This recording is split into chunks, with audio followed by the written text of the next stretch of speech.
never mind hearing it.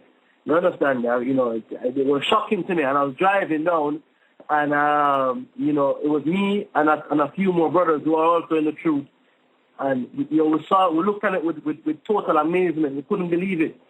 You understand? I was telling them, take a picture, man. Let's post it up. You understand? Take a picture at this bus. It was unreal. Now, in Manchester, what you have in Manchester, what a lot of people not noticing, is that you have military personnel driving around here in Manchester. Okay. You understand? And you see, I was at the car auctions a few days ago, and the manager came out and he was talking about some new van that he's seen with the police force, bomb-proof, bulletproof, and these guys coming out with they're coming out armed. You understand me? Now, if anybody know anything about British police, normal police here don't carry guns. Man. You understand me? So what's going on? What's so important now that you with these guns? You understand me? So to be honest, brother, we're just watching it. You understand me? Watching it. Yeah. We're trying to keep as far away from London as possible. And any brothers and sisters that we have there, we're trying to let them know that listen, hey, I saw the Rockefeller document. And I pray and hope that that's not true. You understand me? I pray and I hope that something. I don't have to go to anybody and go, listen, I told you so. You understand me? Yeah, this is one thing where you don't want I told you so. Yeah, you understand? Yeah, I don't want. Because whatever these guys are planning. Yeah. At the end result of this is many of our people dying by the hands of these false flags. Eventually it's aimed towards depopulation and destroying our people, the children of Israel, and they're going all out right now. But it's a shame that there's so many distractions out there with the games, that the people get so caught up into the fanfare of the games. They can't see the hand behind the curtain. There's satanic implication, even though I think as we get close to the end, the majority of people are really waking up to this. They're waking up to see that it's as if we were born into some type of satanic ritual, I would like to say over and over again.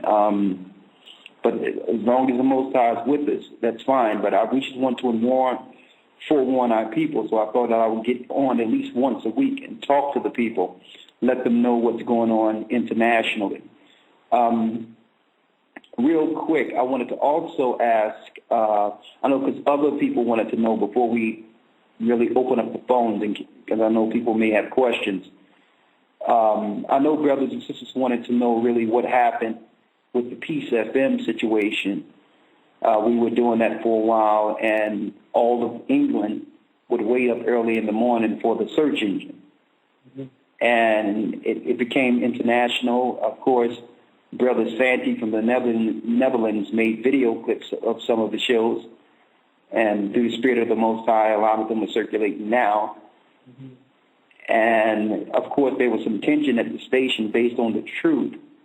And really what I found being there was that within Peace FM, they were actually pushing a agenda, a religious agenda against the truth from the bottom to the top of the whole organization. And it was more so government infiltration within the inner city opposed to helping, instead of helping the constituents or the people there, they were more so plant of the government, making sure the people stay in a what you would call zombie type state, if I could mention zombies these days. But before we get back into the Olympics thing, what was your take on what happened? It was a good run there at Peace FM, but what was your take on what happened there?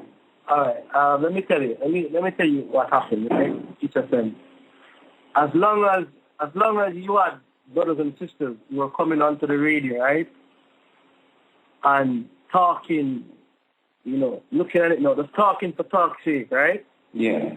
There was no problem. There wouldn't have been a problem. I mean, if I was still, if if we came on it back then and was talking, if you came on it and you was bringing Africanism or anything else like that, Nuwabic, Christian doctrine, anything like that, you'd find that you'd have been welcome there to come back. Now, what a lot of people don't realize is that show, the search engine, was never mine. It wasn't my show. Okay. And it happened in a funny way. It's a funny story how it came about with me and you being on it. The regular host, Anthony had a family emergency about the same time when I met you. So when you came onto the show, normally a guest would come on this week, and then that guest would never come back the following week, or maybe would come back a few months down the line. But it never happened where a guest would come on every week. No, that's when the original problem started. You understand me? The original problem started when guests were coming on every week. Because I know every time we came in, there was a new guest. No, not necessarily just any guest. The problem was what?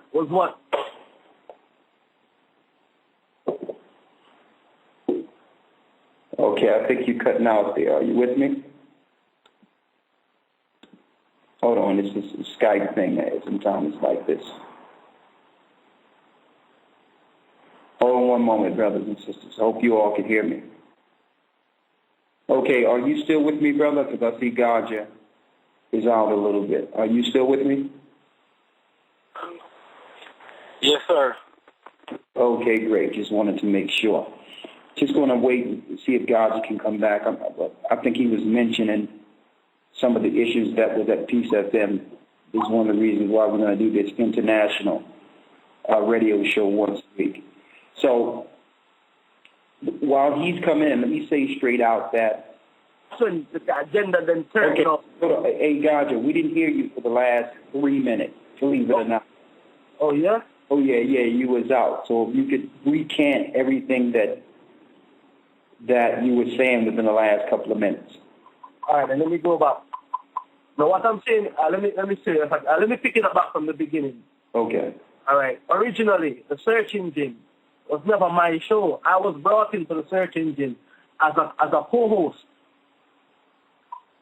To begin with, I'm just gonna give you a quick rundown on that. Okay. About the same time, though, when I met you, the original host of the search engine had a family emergency and had to leave the country. Now, normally the guest comes onto the radio show. One comes on 1 week, and that guest never comes back. Maybe, just maybe, that guest might be invited on again a few months later to either talk about the previous topic or to probably go into something new altogether.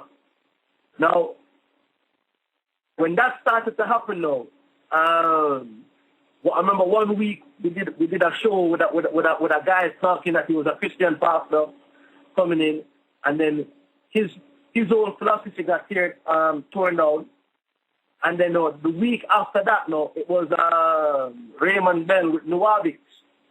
Now, when the Nuwabics got torn down that week, that's when I started to realize that a lot of Peace FM DJs and management were part of this Nuwabic doctrine. Okay, the Dr. York Nuwabic doctrine. For those who don't know what that is, the Dr. York Hebrew Islamic something like that. They call themselves Nuwabics. But go ahead. Right. So when that started, a lot of the DJs in Peace FM are affiliated with this doctrine. So that became a problem. Then what compounded the problem is that this brother Rakar kept coming every week. You understand? And every week it would be something new getting torn down. You understand me? Okay. And like I said, it's only like now looking into it now, I realize that the whole Peace FM had an agenda in regards to religion. You understand me? So when the truth coming out now, there was a big problem with it. and how it went out. Now, they started off by starting to cut the shows down, the time that we were using. You understand me? We used to go on in the mornings until 4 or 5 in the morning. You understand me? You had days when the sun would be coming up while I was still in the studio. Yes. And people still tuned in, people still listening, and people still trying to contact and get information. Now, they were sending information. They were sending the contacts to Peace FM, telling Peace FM, listen, let's get in touch with Gaja or Brother Rakar and so forth. But Peace FM deliberately hid those messages and never put them out. So a lot of those people, we never heard from them, even though we had put out the numbers and put out where we're going to be on the weekend and on the Sabbath. So, a lot of people, I think, wanted a more intimate, if I can use that word, a more one-to-one talk. Yeah, they were looking more so to come in and find out where the church congregates, how to link in, how to support the church, and right, and how to get the movement in their respective areas. There was a lot of that. Right. And it was from all walks. It just wasn't our people. We're talking about there were Asian people, there were Arab people. Exactly. And they were getting a lot of feedback, not negative feedback, but interest feedback from different demographics. And I'll tell you something else again with that, right? When we had the rabbi on, right? Yes. What the rabbi did, the rabbi told all his people to tune in. Oh, okay. So even after the rabbi show, those people still tuned in because we could see the numbers that were coming in, and those numbers kept coming in every week. So the base was actually broadening beyond the community when the search engine was on. Exactly. So you would think that with all this viewership and interest coming to the radio show, that they would embrace this new truth that was changing everything. I mean, they were getting more than good ratings. So why would they not want the show to continue? Right. So that's when I said to you that the agenda came to play, and then I think the last show that we did. No, I don't know. The last one that we did was on Easter. The second to last one that we did on Common Purpose. On Common Purpose, yes. That was the one that put the nail in the coffin. You understand me? That was the straw that broke the camel back. They couldn't take it no more because the head of Peace FM is part of Common Purpose. And Common Purpose is actually a spy mechanism for government within the intercity. Right. It's like a small Masonic order in which you are initiative in to watch your neighbors for the government. Right. And we expose that. I wanted to bring this out because it's not just Peace FM. All these so-called black community radio stations are really plants for government, the majority of them. They have a protocol under government regulations that make you believe that it's part of the community. But the only people that are really benefiting from these radio stations are those that own them and who are in league with government. And they just use our plight or our downfall as a pitch to get finances and funding from government. They don't really care about healing the ills of our neighborhoods, because if the ills were healed, then there would be no need for them to pitch the government for a radio show. Yeah. You understand? So they need poverty. They need drugs. They need talking points for the ghetto so that they can go get grants to help these ills. So they don't want things solved. The problem, and see, that's one thing I wanted to bring out within the radio show. Like, man, y'all not trying to bring people together. How is it you trying to bring people together when you got the same people within the radio show and each person is following about 3 or 4 different religions? Yes, that's division in itself. Exactly. So exactly. So I just wanted to touch on that because a lot of people have asked what happened to that.